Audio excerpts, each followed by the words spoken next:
It is interesting that you, who've been in the UFC for so long. Can I tell you something? I'm sorry to cut you off, Brian, but I'm also not sorry at all. So when Chris, this is something interesting.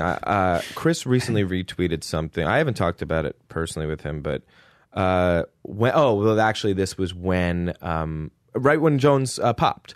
That some random person tweeted like my 2018 prediction is that Chris Weidman's the light heavyweight champion with this new news. That's my first thought, right?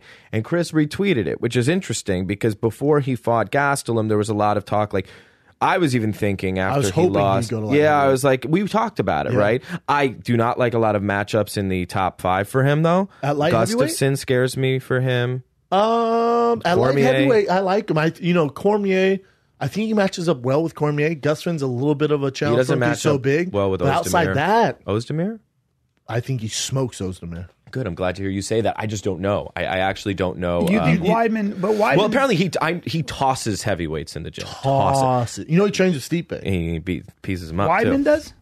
Yeah, Weidman. Well, you're not. I've heard stories about Weidman that would knock your socks off. I've been saying with big boys. Big boys. Weidman's a complete freak. Talk to Matt Serra and Ray Longo about what he does to Stipe or just heavyweights in general. He does well. Really? He does well. He does well. He does well. Not Stipe, but just like heavyweights in general. He holds his own with Stipe. He absolutely does. But at light heavyweight, look at light heavyweight. Name a bad matchup for him.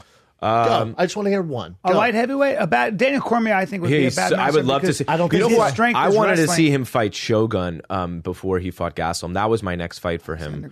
Gustafsson's the worst matchup for him because he's so long. Other than that, I like Weidman, and I'd favor him in every one of those. I don't know. Jimmy Manuwa was a little he scary. Good. Manuwa was very scary with his power.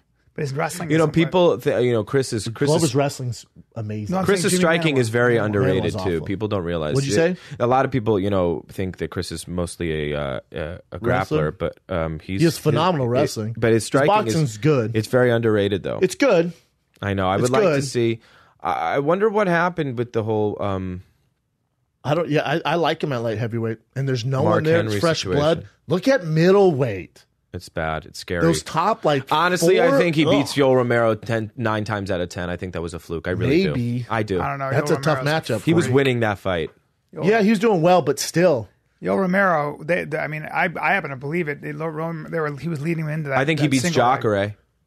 No way. I don't know about that. But the thing is, they're tough matchups for him. Very. At light heavyweight, I don't see a lot of tough matchups for him. Well, light heavyweight's just. He's gonna have better cardio. Yeah. He's gonna be quicker.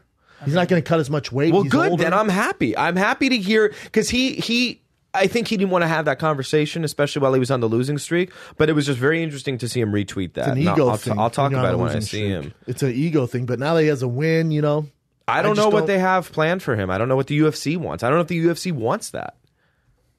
I don't know why they wouldn't, especially with John out.